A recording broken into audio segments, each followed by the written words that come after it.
DNA मित्रों, महाभारत के आदि पर्व में लाक्षागृह का वर्णन है कैसे दुर्योधन के निर्देश पर उसके विश्वसनीय सेवक पुरोचन ने वर्णावत में लाक्षागृह का निर्माण कराया। इस लाक्षागृह का संबंध हस्तिनापुर की सत्ता में था और आज हम जिस लाक्षागृह का विश्लेषण करने वाले हैं उसका संबंध भी हस्तिनापुर यानी आधुनिक दिल्ली से। मित्रों, 21वीं सदी के 26वें वर्ष में दिल्ली में एक नहीं अनेक लाक्षागृह हैं। आज दिल्ली में ऐसे ही एक लाक्षागृह में आग लग गई। वर्णावत में बने लाक्षागृह में जब आग लगी थी तो पांडव बच गए थे, लेकिन दिल्ली में आज जिस लाक्षागृह में आग लगी उसमें 21 लोग जिंदा जल गए। जी हां, 21 आम लोगों की जिंदगी लाक्षागृह की आग ने ले ली। जिन 21 लोगों की मौत हुई वो मौत नहीं है, हादसा नहीं है, हत्या है। इस हत्या के लिए हमारा सिस्टम, कई मुनाफाखोर और भ्रष्टाचारी जिम्मेदार हैं। जानते हैं, अभी भी 8 लोग अस्पताल में वेंटिलेटर पर हैं, यानी जिंदगी और मौत के बीच संघर्ष कर रहे हैं। 7 लोग आईसीयू में। आपके मन में जिज्ञासा होगी कि देश के दिल्ली में 21 लोगों की जान लेने वाला ये लाक्षागृह बनाने वाला दुर्योधन कौन है? दिल्ली में ऐसे कितने लाक्षागृह हैं? दिल्ली की तरह देश में हमारे आपके आसपास असंख्य लाक्षागृह हैं। सोचिए, देश में नियम कानून है, सिस्टम है, फिर आम लोगों की जान लेने वाला ये लाक्षागृह कैसे खड़े हो जाते हैं? मित्रों, दिल्ली में मालवीय नगर के हौजरानी में आज सुबह करीब 8:50 पर एक बिल्डिंग में आग लग गई। ग्राउंड फ्लोर पर रेस्टोरेंट है। सबसे पहले आग यहीं लगी। ऊपर की 5 मंजिलों पर फ्लोरिश स्टे B&B होटल है। रेस्टोरेंट से शुरुआत हुई आग पूरी बिल्डिंग में फैल गई। इस हादसे में 21 लोगों की जान चली गई। मरने वालों में 6 विदेशी नागरिक हैं, 9 भारतीय नागरिक हैं। 6 शव इतनी पूरी तरीके से जल गए कि उनकी अब तक पहचान नहीं हो पाई है।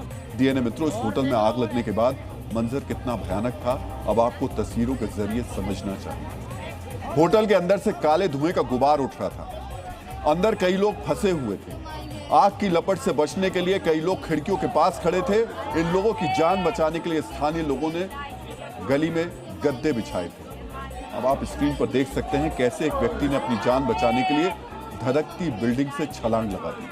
होटल के दूसरे माले पर एक और व्यक्ति खिड़की के पास फंसा था। इस व्यक्ति ने चादर के सहारे नीचे कूदने की कोशिश की। अध जली अवस्था में यह व्यक्ति नीचे गद्दे पर गिरा। अब चौथी तस्वीर देखिए। यहां भी आग की चपेट से बचकर एक आदमी खिड़की तक पहुंचा। नीचे खड़े लोगों ने उसे आश्वासन दिया। नीचे कूदने के बाद इसकी स्थिति देखकर अंदाजा लगाया जा सकता है कि होटल के अंदर क्या हालात रहे होंगे। मित्रों, स्थानीय निवासियों की मदद से होटल में मौजूद कुछ लोगों की जान तो बच गई, लेकिन कई अंदर ही फंसे रह गए। एक विदेशी नागरिक आग की लपटों से बचते हुए छत पर पहुंच गया। हाथ में एक बैग लेकर खड़ा यह विदेशी नागरिक रेस्क्यू टीम का इंतजार करता रहा। यानी मित्रों, जिस वक्त ये आग लगी उस वक्त वहां स्थिति क्या थी, इसका अंदाजा भी लगाना मुश्किल है। जिन लोगों ने इस अग्निकांड को अपनी आंखों से देखा वो क्या कह रहे हैं, आपको ये सुनना चाहिए। वो लेडीज ऊपर से कूदी है अपनी जान बचाने के लिए। एक तो मर गई बेचारी, एक बची है, उसके भी तो हाथ पैर चले गए ना। आग लग रही थी और हमने यहाँ पे रोक के देखा ना, तो वहाँ से बिल्डिंग से लोग कूद रहे थे। करीब 4-5 लोगों को हमने कूदते हुए देखा था और शीशा तोड़ के, वो भी एक गिरा था तो एक का पैर टूट गया था। इन्होंने बेचारों ने गद्दे बिछाए। गद्दे बिछाने के बाद में एक तो बच्चे को ही ले रही थी, छोटे से बच्चे को लेके वो तीसरी मंजिल पे से कूदी, लेकिन उसका पैर फ्रैक्चर हो गया था। जब कॉर्नर के ऊपर से कूदे, इमीडिएटली फायर फाइटिंग की टीम आ गई थी, दिल्ली पुलिस आ गई थी। यहाँ पे ये लॉक था, इन्होंने अंदर बड़े कटर से काट के हम नीचे गए। नीचे से हमने पेशेंट को निकाला। मोस्टली कॉर्नर पेशेंट थे वहाँ पे, सीढ़ियों पे, बाथरूम में, जहाँ मिल सकता था वहाँ से हम लोगों ने उठाया। मित्रों, जिस होटल में आग लगी वो उस जगह पर बना है जहां एक जाना माना प्राइवेट अस्पताल है। यहां से एम्स जैसे अस्पताल चंद किलोमीटर की दूरी पर है। इसलिए इलाज के लिए दिल्ली आए भारतीय और विदेशी नागरिक यहां पर रहते हैं, लेकिन इलाज करवाने आए इन लोगों को अंदाजा नहीं था ये खुद आग की चपेट में आकर अपनी जान गंवा बैठेंगे या आग में झुलसकर खुद अस्पताल पहुंच जाएंगे। डीएनए मित्रों, इस अग्निकांड में अपनों को खोने वाले लोगों का दर्द भी आपको बहुत ध्यान से सुनना चाहिए। ठीक है ना, 1 गाड़ी, 2 गाड़ी, 3 गाड़ी, 4 गाड़ी आते जा रही है, लाशों के ढेर आ रहे थे। हाँ, इन हॉस्पिटल में आग लगी हुई थी तो वो शीशा टूट नहीं रहा था तो तोड़े, तो फिर वो जाके वहाँ से कूद। एक लड़का की मदर, बिटिया, वाइफ तो भी ढूंढ ही रहे हैं, उनको तो पता ही नहीं चल रहा। हमारे 8 के 8 मर लिए, इधर हमारे रिकॉर्ड नहीं हो रहे, कहाँ है उनका पता नहीं। जिस होटल में आग लगने की घटना, उसी में 10 डेज के लिए वो रुके हुए थे। तो जैसे उनके कमर में आग की लपट आई तो हाथ वाथ पूरा झुलस गया और तीसरे मंजिल से वो शीशे तोड़ के कूद गए। जैसे कूदे उनका कमर में काफ़ी चोटें आई हैं। इतनी दर्दनाक घटना ने सबको झकझोर दिया है। पूरा देश दुखी है। मालवीय नगर में हुए हादसे पर प्रधानमंत्री कार्यालय ने भी मृतकों के परिवारों के प्रति संवेदना जताई, घायलों के शीघ्र स्वस्थ होने की कामना की। प्रत्येक मृतक के परिवार को 2 लाख रुपए और घायलों को 50,000 रुपए की आर्थिक मदद देने का ऐलान किया। गृह मंत्री अमित शाह ने हादसे पर दुख जताते हुए मृतकों के परिवार के प्रति संवेदना जताई। उन्होंने घायलों को सर्वोत्तम चिकित्सा सुविधाएं देने का भरोसा दिया। लोकसभा में नेता प्रतिपक्ष राहुल गांधी ने भी हादसे पर शोक जताया। दिल्ली की मुख्यमंत्री रेखा गुप्ता ने प्रभावित परिवारों को हर संभव मदद करने का आश्वासन दिया है। मित्रों, मालवीय नगर में जो हुआ उसे प्रशासन की तकनीकी शब्दावली में हादसा ही कहा जाएगा, लेकिन हम कह रहे हैं यह हादसा नहीं है। हम ऐसा क्यों कह रहे हैं, पहले आप इसे समझिए। जिस बिल्डिंग में आग लगी उसे B&B यानी बेड एंड ब्रेकफास्ट स्कीम के तहत सिर्फ 6 रूम में होटल चलाने की इजाजत थी। सिर्फ 6 रूम में। जानते हैं इस बिल्डिंग में कितने रूम बने थे, कितने कमरे बने थे? 25 कमरे बने थे। ग्राउंड फ्लोर के अलावा सिर्फ 2 फ्लोर बनाने की इजाजत थी। हर फ्लोर पर 3 कमरे, लेकिन जानते हैं बिल्डिंग में 5 फ्लोर बने थे और हर फ्लोर पर 5 कमरे थे। सोचिए, देश की राजधानी में प्रशासन की मौजूदगी में एक बिल्डिंग अवैध तरीके से बन जाती है। अवैध तरीके से 5 फ्लोर खड़े हो जाते हैं। पिछले 12 साल से यह अवैध होटल चल रहा था, लेकिन किसी ने सवाल नहीं पूछा, किसी ने कोई एक्शन नहीं लिया। इसी लापरवाही का नतीजा है कि होटल में 25 कमरे बना दिए गए और इमरजेंसी एग्जिट के नाम पर सिर्फ एक छोटा सा दरवाजा। जरा सोचिए, जब आग की लपटें होटल के अंदर उठ रही होंगी तो इस इकलौते दरवाजे तक पहुंचना कितना मुश्किल हुआ। डीएनए मित्रों, अगर प्रशासन ने अपना काम गंभीरता से किया होता तो यहां 25 कमरे नहीं बनते, यहां सिर्फ एक छोटा सा एग्जिट गेट नहीं होता और 21 लोग जिंदा जलकर नहीं मरते। इस तरह उनकी जान नहीं जाती। सोचिए, क्या ये एक सामान्य घटना है? क्या संभव है कि अवैध तरीके से बनी एक बिल्डिंग में होटल चलता रहा और सिस्टम के किसी हिस्से की इस पर नजर ही नहीं गई, किसी ने नोटिस ही नहीं किया? जरूर किया होगा। फिर 6 कमरों का होटल 25 कमरों में कैसे बदल गया? सभी जानते हैं कि इसके पीछे कौन सा तर्क काम कर रहा था, क्योंकि इसी होटल के मालिक के ऐसे 2 और होटल हैं इसी इलाके में हैं। इन दोनों होटल्स में भी नियमों को ताक पर रखकर इनको ऑपरेट किया जा रहा था। यहां भी तय सीमा से ज्यादा कमरे बनाए गए थे। मित्रों, हमारे संवाददाता इन दोनों होटल्स में पहुंचे। आपको देखना चाहिए किस तरह इन दोनों होटल्स में भी हादसे को आमंत्रण दिया जा रहा था।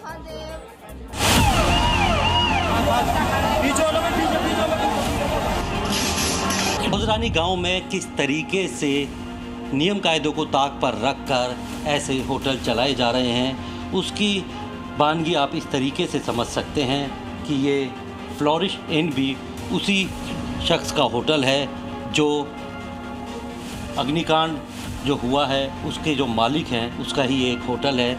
और किस तरीके से नियम कायदों को ताक पे रखा गया है ये अब हम आपको दिखाते हैं। B&B के नाम से इन्होंने ये एक सर्टिफिकेट यहाँ पर लगाया हुआ है, ये आप ये देख सकते हैं। Form D national capital territory of Delhi incredible India के तहत बेड एंड ब्रेकफास्ट एस्टेब्लिशमेंट।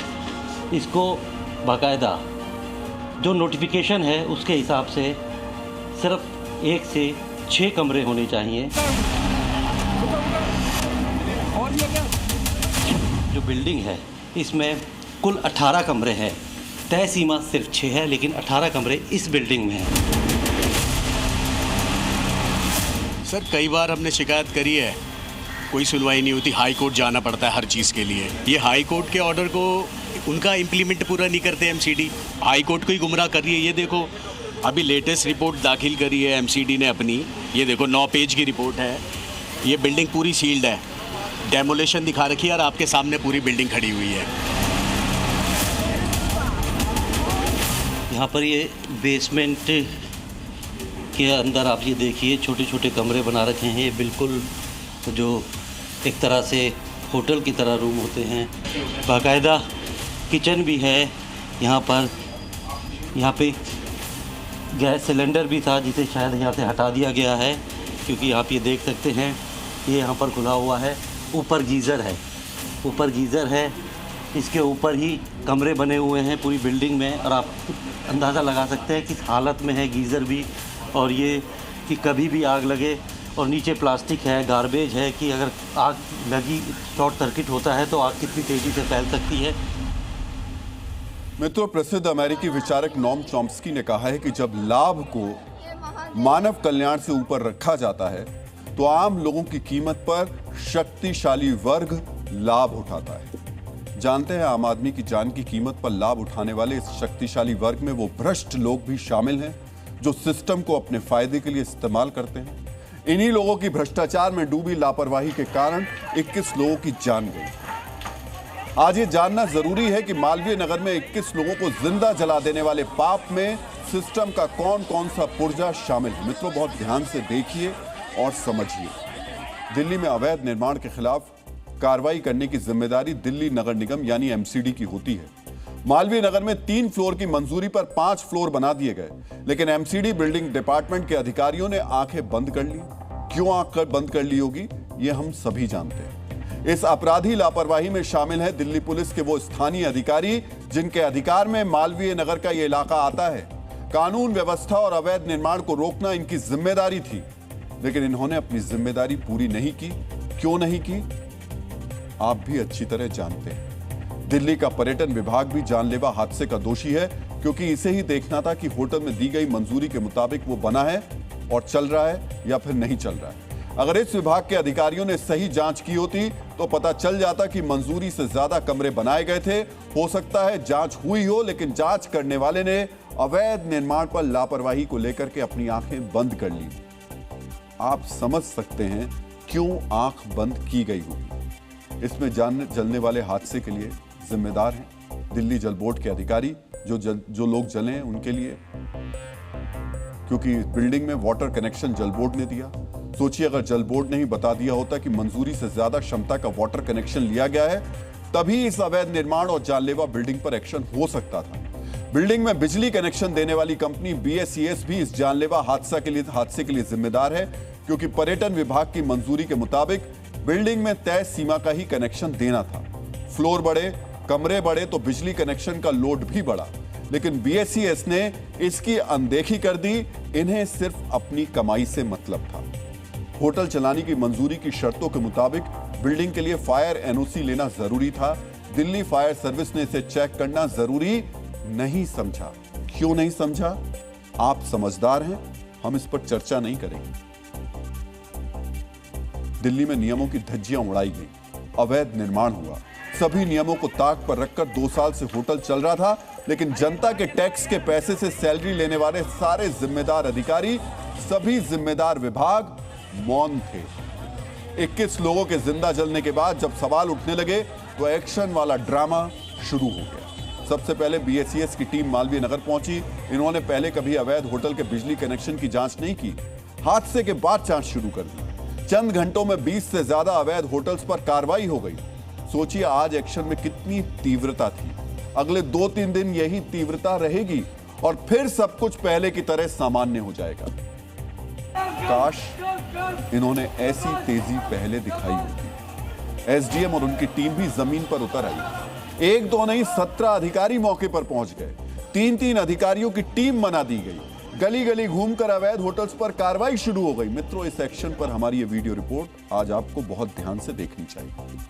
जिस जगह हम खड़े हैं वो अवैध होटल है रातों रात, और अभी आग लगने के 3 घंटे बाद ये सब यहाँ के बोर्ड हटा दिए गए। ये देखिए सामान, एक वेस्ट अफ्रीका का नागरिक है यहाँ पर इलाज कराने मैक्स आया है। ये देखिए मिकासो होम्स के नाम से ये अंदर लोग छुपे हैं और हम खटखटा रहे। देखिए अगर आप देख पा रहे हो तो मिकासो होम्स के नाम से ये लिफ्ट दिख रही है सामने, अगर आपके स्क्रीन पे दिख रहा होगा, और यहाँ के सारे बोर्ड और इसको लॉक कर दिया गया है। और एक और हैरानी वाली बात, अभी जी न्यूज़ की टीम पर एक्सक्लूसिवली जो BSES के कर्मचारी हैं उन्होंने बिजली को काटा है। और ये देखिए ये सामान है, ये जो विदेशी नागरिक हैं इनका ये सामान है, और सामान रख के भाग गए। जो वेटर था वो सामान रख के यहाँ बाहर, ये देखिए सामान रखा है, और चारों तरफ अगर मैं एक और होटल दिखाऊं, देखिए किस ढंग से इसका बोर्ड सारा हटा दिया गया। ये बोर्ड लगा था, अगर आप देख पा रहे हो, मुकेश दिखा पा रहे हो, तो ये यहाँ सामने बोर्ड रखा था, 1 घंटे में हटा दिया गया। और इसके आगे ये देखिए लाइन से ऐसे सारे होटल्स हैं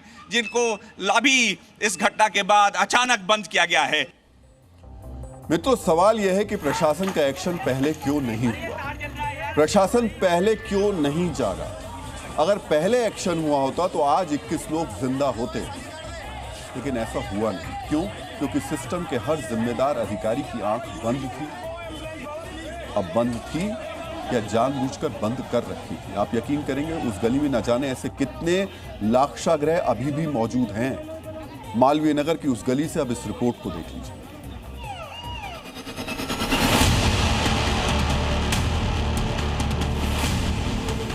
यहाँ पे ऐसे कम से कम 7-8 होटल बने हुए हैं। एक एरा आपके सामने 6 मंजिला, गिन सकते हो आप आराम। ये 6 मंजिल इमारतें इस तरीके की, और इन्होंने सबने बोर्ड हटा लिए। सब होटल हैं लाइन से, ये सारे होटल हैं। तो ये तो रेजिडेंशियल इलाका है, सब होटल बना रखे हैं इन्होंने इलीगल। और यहाँ फॉरेनर्स रहते हैं आगे, क्योंकि इलाज कराने आते हैं मैक्स में, उनको यहाँ सस्ते रूम यहीं मिलते हैं, तो इन्होंने सबने इलीगल होटल बना दिए यहाँ पे। यहाँ ये कितने रेस्टोरेंट, कितने होटल्स हैं यहाँ पे? 1, 2, 3 तो यहाँ पर होटल हैं। किस तरीके का एग्जिट पॉइंट, यदि दूसरी मैं बिल्डिंग्स की बात करूँ मैं, तो इसका यहाँ पर एग्जिट पॉइंट आप देखिए कितना छोटा एग्जिट पॉइंट यहाँ पर है। और ये इलाका है, ये काफी डेंसली, और आप देख रहे हैं, अगर यहीं कोई एक बेचारा गरीब आदमी छोटा सा अपना कोई कमरे की 4 ईंट की दीवार भी खड़ी करता ना, तो ये सारे के सारे अधिकारियों के अंदर की जो भावना है अधिकारी वाली, वो जाग जाती, उसको तोड़ने पहुंच जाते हैं। लेकिन ये बड़े बड़े होटल, अवैध तरीके से खड़े की गई इमारतें, ये दिखाई नहीं दी। मित्रों, अर्थशास्त्र के जनक कहे जाने वाले एडम स्मिथ ने कहा है कि व्यापारियों के हित हमेशा जनता के हितों के समान नहीं होते, इसलिए उन पर सतर्क निगरानी आवश्यक है। दिल्ली में सिस्टम को यही करना था, सतर्क नजर रखनी थी। लेकिन हुआ क्या? किसी ने ध्यान नहीं दिया कि 5 मंजिला बिल्डिंग कैसे बन गई। 6 रूम की जगह 25 रूम बन गए।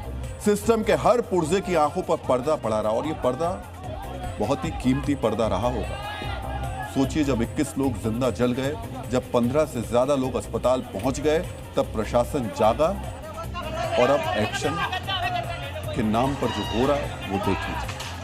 मित्रों, जानते हैं किसी भी होटल के लिए फायर डिपार्टमेंट की एनओसी लेना जरूरी है, पर्यावरण विभाग की एक मंजूरी भी लेनी होती है, लेकिन होटल फ्लोरिश स्टे B&B के पास फायर एनओसी नहीं थी। ये पहली बार नहीं है जब दिल्ली में बिना फायर एनओसी के होटल चल रहे थे। वर्ष 2019 में करोल बाग के होटल अर्पित पैलेस में आग लगी, 17 लोगों की जान गई। आज हादसे के बाद जैसा एक्शन हो रहा है, तब भी ऐसा ही एक्शन हुआ था। फायर डिपार्टमेंट ने होटल्स की जांच की, सिर्फ करोल बाग में ही 57 होटल्स के लाइसेंस रद्द कर दिए गए। लेकिन सवाल ये, इस हादसे के बाद ही एक्शन क्यों होता है? क्या दिल्ली फायर सर्विस ने 2019 में उन अधिकारियों के खिलाफ कार्रवाई की जिन्होंने समय रहते होटल अर्पित पैलेस पर लाक्षागृह की जांच नहीं की थी? आपको जानकर हैरानी होगी, हादसे के बाद जांचकर्ताओं ने एमसीडी और दिल्ली फायर सर्विस के अधिकारियों से पूछताछ की अनुमति मांगी थी, लेकिन इसका रिकॉर्ड नहीं मिलता कि एमसीडी और दिल्ली फायर सर्विस के अधिकारियों पर कोई कार्रवाई हुई हो। इसलिए यह कहना सही होगा कि होटल ऑपरेशन पर कार्रवाई तो हुई, लेकिन डिपार्टमेंटल अकाउंटेबिलिटी यानी अधिकारियों की जिम्मेदारी तय करने वाली कोई कार्रवाई नहीं हुई। अगर 2019 में ऐसी कार्रवाई हुई होती तो 2026 में मालवीय नगर जैसा हादसा नहीं होता। इसीलिए हम कह रहे हैं, ये लापरवाही नहीं है, ये नियमों की अनदेखी नहीं है, ये अपराध है, यह आम लोगों की जान को खतरे में डालने वाला पाप है। जानते हैं, रिपोर्ट्स के मुताबिक दिल्ली में 1000 से ज्यादा होटल, क्लब और रेस्टोरेंट्स हैं। ये नंबर ज्यादा भी हो सकते हैं, लेकिन सरकारी आंकड़ों में संख्या 1000 ही है। अब ध्यान से सुनिएगा, 1000 में से सिर्फ 52 होटल और 38 क्लब के पास ही 1000 में से 52 होटल और 38 क्लब के पास ही दिल्ली फायर सर्विस की तरफ से जारी फायर एनओसी है। आंकड़ा देखिए आप, यानी महज 9% होटल और क्लब के पास ही फायर एनओसी है। जानते हैं, दिल्ली में जो होटल, क्लब, रेस्टोरेंट्स और बार 90 स्क्वायर मीटर से ज्यादा कवर एरिया में है, उनके लिए फायर एनओसी जरूरी होती है। फायर एनओसी देते समय बिल्डिंग में एग्जिट पॉइंट, स्मोक मैनेजमेंट, अग्निशमन यंत्र, अलार्म, स्प्रिंकलर, बिल्डिंग प्लान जैसी कई 20 चीजें लगभग चेक की जाती हैं। अगर दिल्ली फायर सर्विस ने फ्लोरिश स्टे B&B की सही तरीके से जांच की होती तो 21 लोगों की जान बच जाती, लेकिन जांच हुई ही नहीं। इसीलिए एक भीड़-भाड़ वाले इलाके की संकरी गली में होटल खुल गया। आग लगने पर यहां से निकलने का रास्ता भी एक ही था, इसलिए लोग बिल्डिंग से बाहर नहीं निकल पाए। मित्रों, महात्मा गांधी ने कहा था कि पृथ्वी हर व्यक्ति की आवश्यकता पूरी कर सकती है, लेकिन किसी एक व्यक्ति के लालच को नहीं पूरा कर सकती। होटल के नाम पर यह लालच का कारोबार है। लालच का यह कारोबार सिर्फ दिल्ली में मालवीय नगर इलाके तक सीमित नहीं है, यह शहर शहर फैला हुआ है। आरामदायक कमरा दिलाने के नाम पर कैसे लोगों को मौत के मुंह में झोंका जा रहा है, इसकी ग्राउंड रिपोर्ट भी आपको ध्यान से देखनी चाहिए।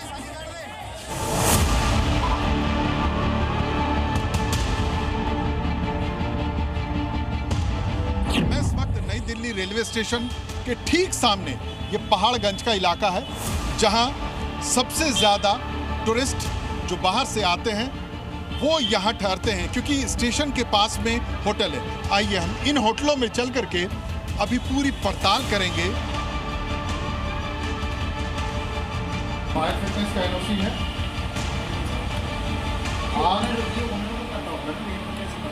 आपको कोई जानकारी नहीं है इस बारे में? कोई जानकारी? एक तो स्टेयर आपका एकदम बिल्कुल स्टिफ है।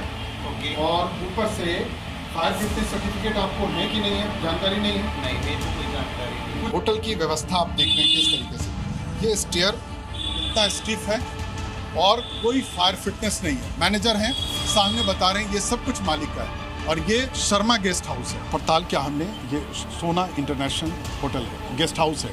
ओयो का भी इस पर टैग लगा हुआ है। हालांकि जब हमने फायर फिटनेस के सारे सर्टिफिकेट को देखने की कोशिश की तो एक सर्टिफिकेट मिला जो 2025 में ख़त्म हो चुका है। उसके बाद तमाम तरह के लोगों को फ़ोन किया जाने लगा, जो एसोसिएशन के अध्यक्ष हैं उनसे बात करने के लिए कहा गया, तमाम सारी बातें हुई। लेकिन हमें जो कागज एनओसी होता है फायर फिटनेस की तरफ से, जो फायर ऑफिसर की तरफ से दिया जाता है दिल्ली पुलिस की तरफ से, वो नहीं मिला। ये देखिए, ये चारबाग है और चारबाग में आपको हम दिखाएं कि किस तरीके से यहाँ पर आदमी के चलने की भी जगह स्थिति है। क्या इन्होंने, इनके पास क्या एनओसी है? भैया, फायर अगर आग लग जाती है तो किस तरीके के इंतज़ाम है तुम्हारे यहाँ बचने के लिए?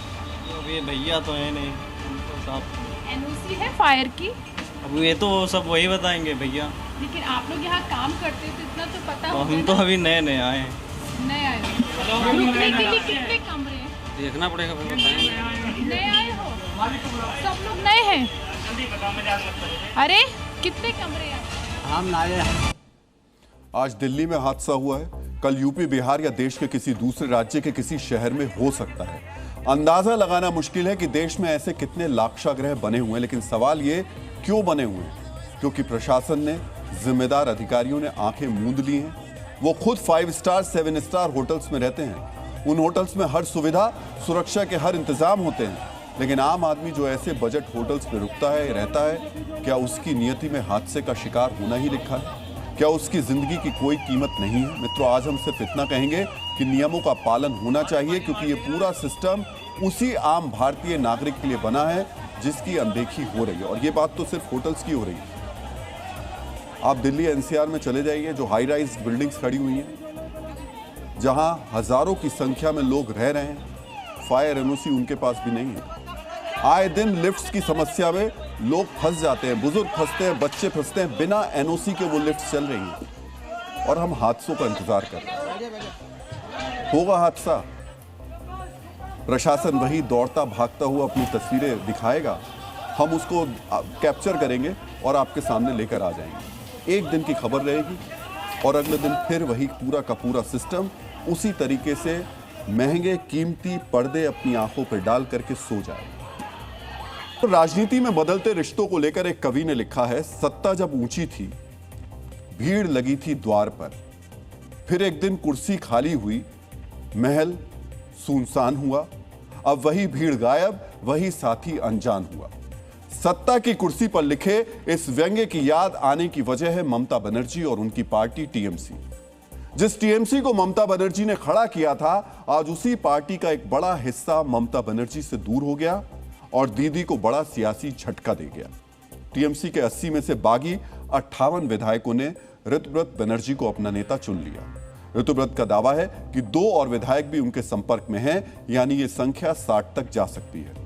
नेता चुने जाने के साथ ही विधानसभा स्पीकर रथिंद्र बोस ने बागी गुट को मान्यता दे दी और ऋतुव्रत बनर्जी को बतौर नेता प्रतिपक्ष स्वीकार कर लिया। विधानसभा परिसर के अंदर नेता प्रतिपक्ष का केबिन भी ऋतुव्रत बनर्जी को अलॉट कर दिया गया। 2 दिन पहले ही ऋतुव्रत बनर्जी और संदीपन साहा को पार्टी विरोधी गतिविधियों के आरोप में टीएमसी से निष्कासित किया गया था और आज वही विपक्ष के नेता बन गए। निष्कासित होने वाले दूसरे विधायक संदीपन साहा को विपक्ष का उप नेता घोषित किया गया है। पहले चुनावी हार, फिर पार्टी में दरार और अब नेता विपक्ष की कुर्सी भी हाथ से चली गई। ममता बनर्जी के लिए इस समय वाकई चुनौतियों से भरा हुआ है। हालांकि ऋतुव्रत बनर्जी ने नेता प्रतिपक्ष बनने के बाद भी बगावत की बू को सामने नहीं आने दिया। उल्टे एक मजे हुए नेता की तरह ऋतुव्रत ने कहा कि सीएम शुभेंदु अधिकारी को उन्होंने शुक्रिया कहा, फिर ममता बनर्जी के लिए एक प्रस्ताव भी सामने रख दिया। मैं ये दोहरा देना चाहता हूँ कि हम ममता बनर्जी को अपने मार्गदर्शक के रूप में देखना चाहते हैं। ममता बनर्जी की नसीहतों से हमें सकारात्मक विपक्ष की भूमिका निभाने में सहायता मिलेगी। In strengthening our position as an opposition. मित्रों, राजनीति में प्रतीकों और शब्द का बड़ा महत्व होता है। ममता बनर्जी से मार्गदर्शक बनने की अपील करके ऋतुव्रत बनर्जी ने दीदी से जुड़े विधायकों के लिए रास्ता खोल दिया है। इस तरह के सियासी दांव के 2 नतीजे हो सकते हैं, या तो ममता बनर्जी से जुड़े विधायकों में से कुछ बागी गुट से हाथ मिला लें, या फिर टीएमसी में टूट को रोका जाए और कमान में परिवर्तन की कोशिश की जाए, यानी नेतृत्व में परिवर्तन की कोशिश की जाए। ऋतुव्रत बनर्जी ने 28 साल बाद ममता बनर्जी की पार्टी को 2 फाड़ कर दिया। उनका भी दिलचस्प सियासी इतिहास रहा है। ऋतुव्रत बनर्जी का राजनीतिक करियर वामपंथ की राह से शुरू हुआ। वो सीपीएम से जुड़े और राज्यसभा तक भी पहुंचे। पार्टी नेतृत्व से मतभेदों के चलते उन्होंने 2017 में सीपीएम का साथ छोड़ दिया। फिर 2020 में टीएमसी में पहुंचे और टीएमसी से वो राज्यसभा सांसद बने। 2026 के विधानसभा चुनाव तक वो मां माटी मानुष का नारा लगा रहे थे। चुनावी नतीजों में बड़ा परिवर्तन आया और इस परिवर्तन का असर ऋतुव्रत बनर्जी पर भी हुआ। घाट घाट का राजनीतिक पानी पी चुके ऋतुव्रत बनर्जी ने एक और नया घाट पकड़ लिया है। 6 साल पुराने साथी का दूरी बनाना और नेता प्रतिपक्ष की कुर्सी हाथ से जाना, इन दोनों घटनाओं की वजह से टीएमसी के अंदर भी हलचल बढ़ गई है। ममता बनर्जी के खास माने जाने वाले फिरहाद हाकिम ने आज कोलकाता के मेयर पद से इस्तीफा दे दिया। ये वही फिरहाद हाकिम हैं जिन्होंने दावा किया था कि पश्चिम बंगाल में कोई उन्हें हरा नहीं सकता। अगर मुसलमानों की तादाद बढ़ जाए तो वो पूरे भारत पर राज करेंगे। फिरहाद हाकिम के इस्तीफे के साथ ही ममता बनर्जी ने आज पार्टी की कई इकाइयों को भी भंग कर दिया। टीएमसी की संसदीय समिति को छोड़कर बाकी सभी इकाइयों को भंग कर दिया गया। इस कदम के पीछे एक वजह बागियों के हाथ में समिति जाने की आशंका भी हो सकती है, या फिर यह भी संभव है कि इस कदम के जरिए ममता पार्टी को दोबारा संगठित करना चाहती है। हमारा पास जो इंफॉर्मेशन है, डिटेल तो अभी पता चलेगा। जो पार्लियामेंट्री पार्टी को छोड़कर पार्टी का सब जो कमेटी है सब डिसॉल्व कर दिया गया है। ममता बनर्जी असली तृणमूल है। ममता बनर्जी जिसने तृणमूल कांग्रेस को जन्म दिया, तृणमूल कांग्रेस का मां जो है वही असली तृणमूल कांग्रेस है। हालांकि ममता बनर्जी के लिए राहत की बात यह है कि विधानसभा के स्पीकर के पास भले ही नेता प्रतिपक्ष चुनने का अधिकार है, पार्टी के सिंबल और नाम पर अधिकार का फैसला चुनाव आयोग ही कर सकता है। जब तक चुनाव आयोग कोई फैसला नहीं लेगा तब तक टीएमसी की कमान और संगठन पर ममता बनर्जी का ही अधिकार माना जाएगा। चुनाव आयोग से आगे मामला अदालत तक पहुंचा तो फिर यह महाराष्ट्र में शिवसेना और एनसीपी जैसा मामला बन जाएगा। पार्टी के नाम, सिंबल और कमान को लेकर अदालत में अगली लड़ाई शुरू होगी। मित्रों, अब हम कोचिंग संस्थानों में पढ़ने वाले देश के 6.5 करोड़ बच्चों के माता पिता से एक विशेष संवाद करेंगे। पटना में देश के भविष्य के दांव पर लगाया जा रहा है। उन बच्चों के जीवन के साथ खिलवाड़ किया जा रहा है जो बेहतर शिक्षा के लिए कोचिंग संस्थानों में पढ़ते हैं। ऐसे कोचिंग संस्थानों में जो आपस में लड़ रहे हैं, झगड़ रहे हैं, एक दूसरे का खून बहा रहे हैं, जिन्होंने शिक्षा की जगह हिंसा को हथियार बना लिया है।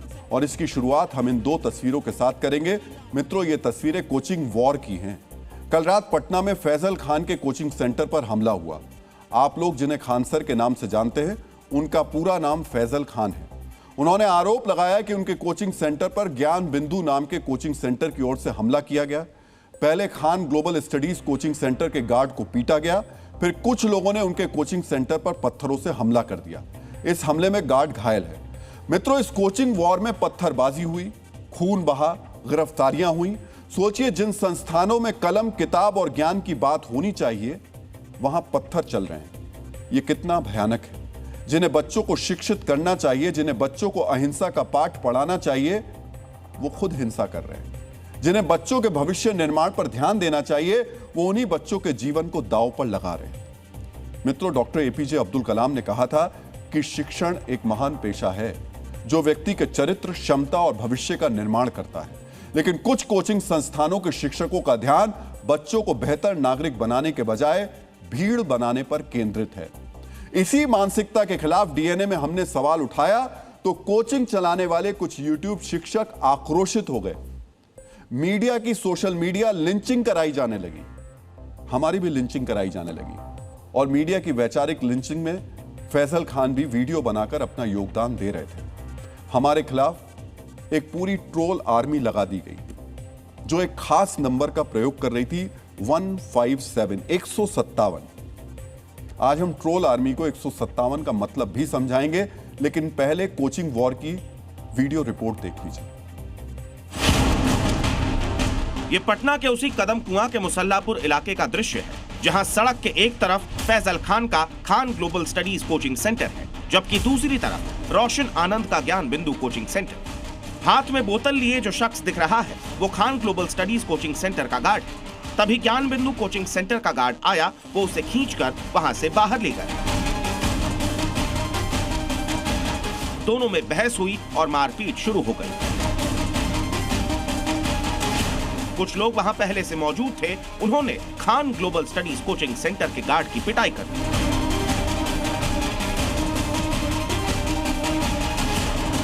इस बीच कुछ लोगों ने Khan global studies coaching centre के बोर्ड को गिरा दिया, पोस्टर फाड़ दिया।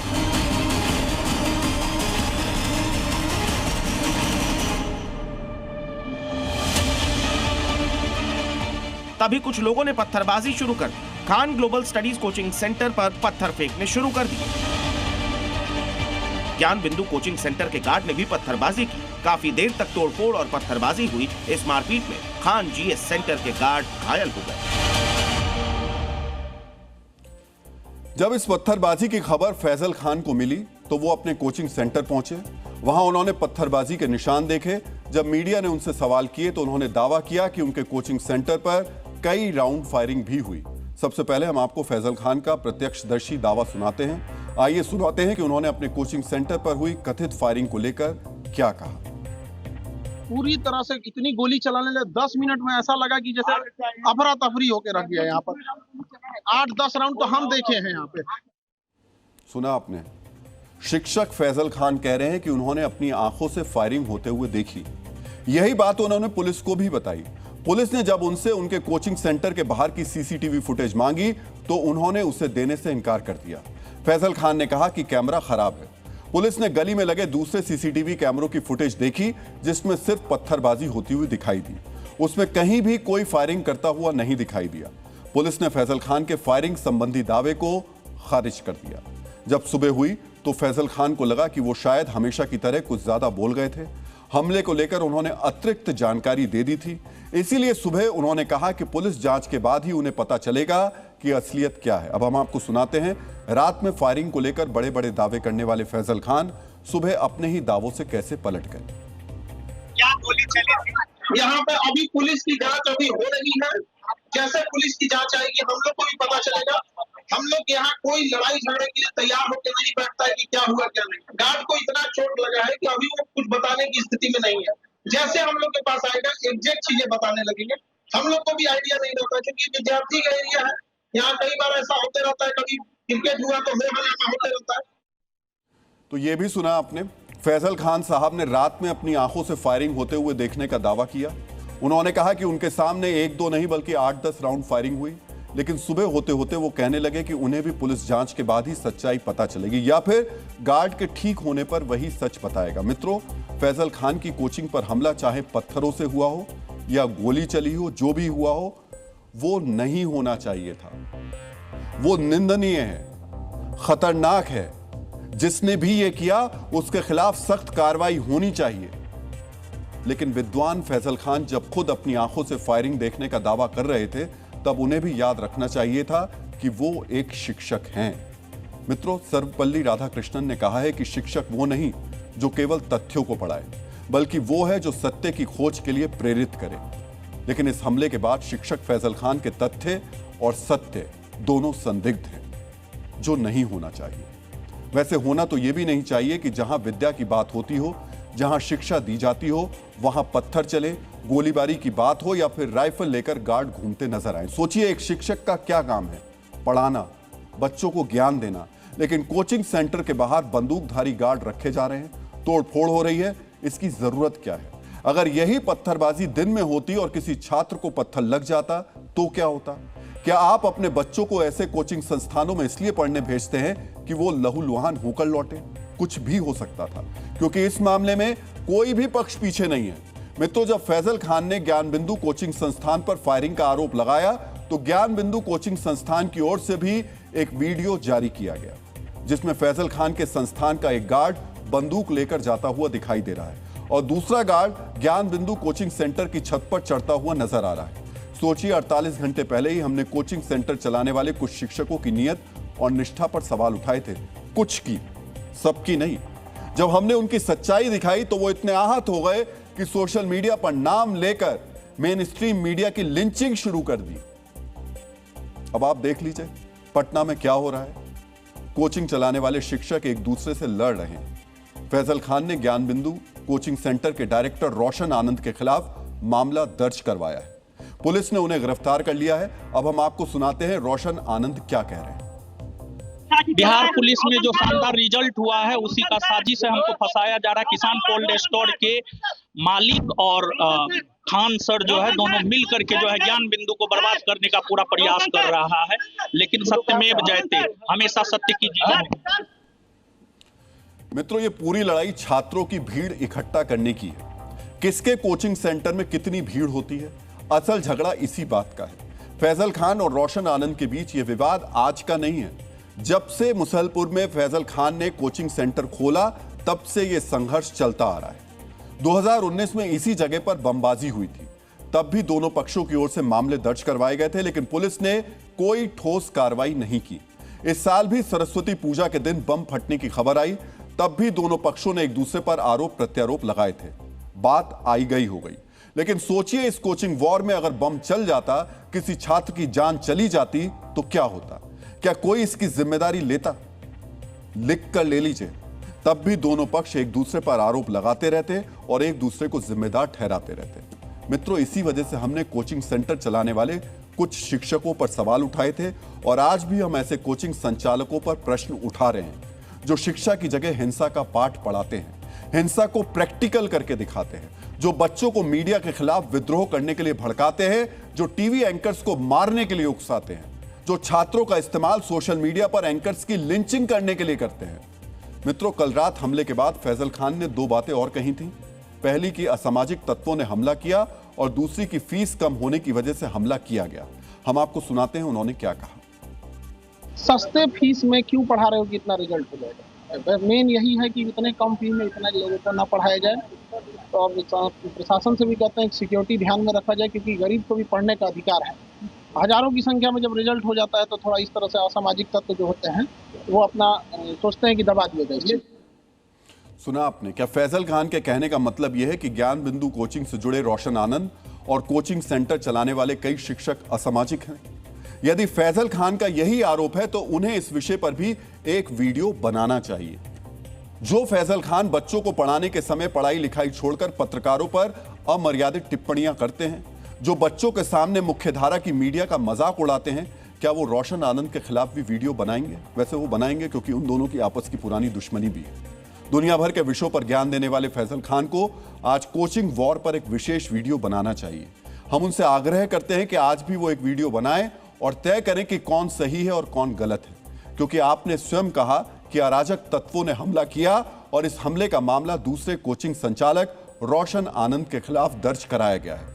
लोगों को बताइए ये कोचिंग वॉर किस तरह चल रही है। उम्मीद है आप इसे उसी भाषा में बताएंगे जिस भाषा में आप मीडिया पर टिप्पणी करते हैं या अपने छात्रों के सामने बोलते हैं। ये तीसरे कोचिंग सेंटर के संचालक हैं।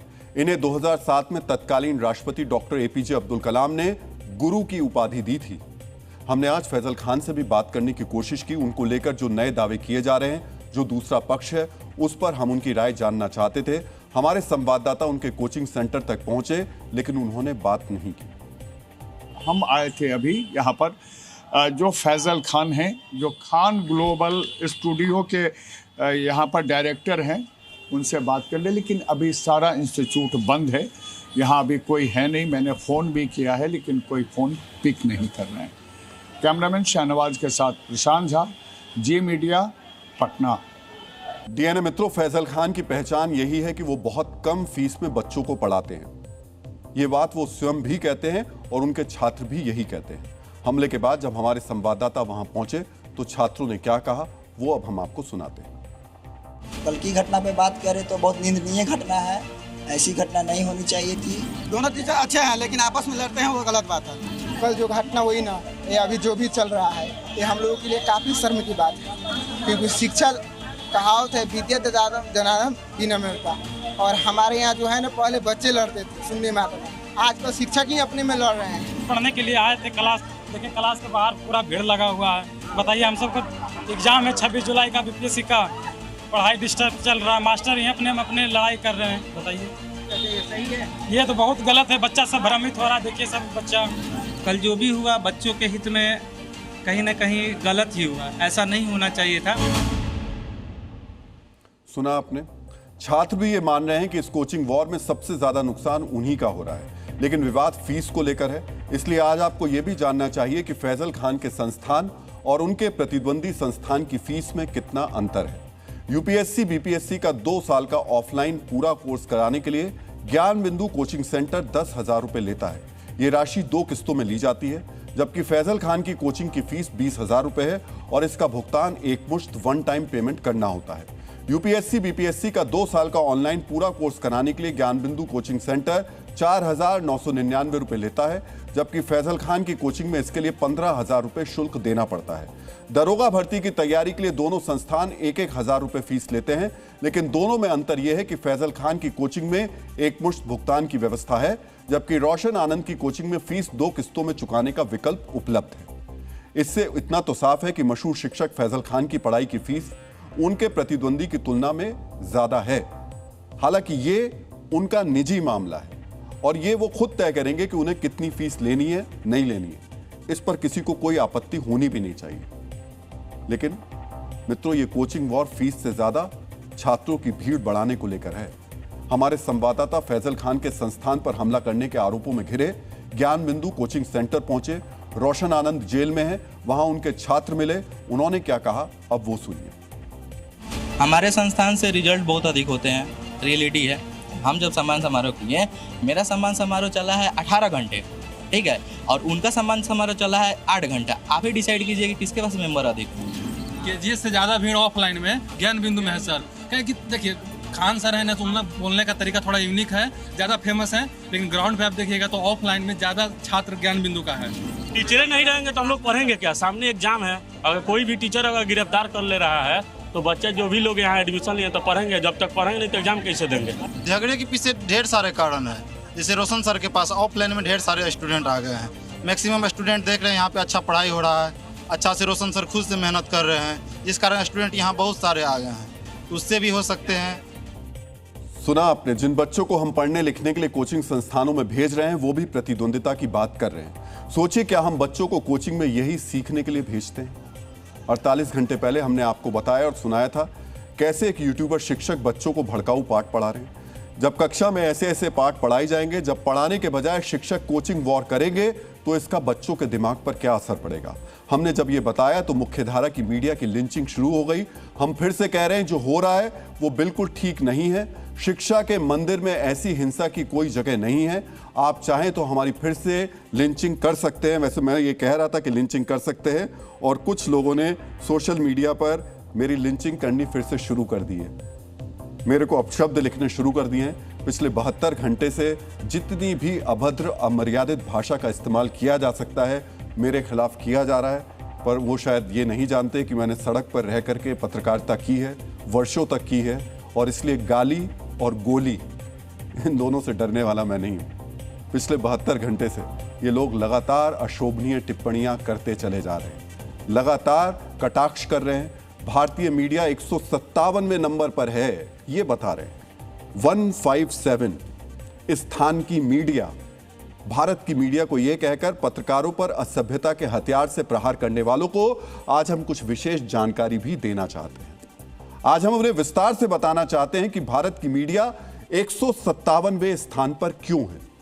वो चाहें तो इसे नोट बनाकर रख सकते हैं और खासतौर से अपने शिक्षकों को जरूर दे सकते हैं। सबसे पहले ये जान लीजिए ये प्रेस फ्रीडम रैंकिंग क्या है। ये प्रेस की विश्वसनीयता की रैंकिंग नहीं है कि अगर भारतीय मीडिया 157वें स्थान पर है तो वो अविश्वसनीय है। दूसरी बात, ये रैंकिंग कौन तय करता है?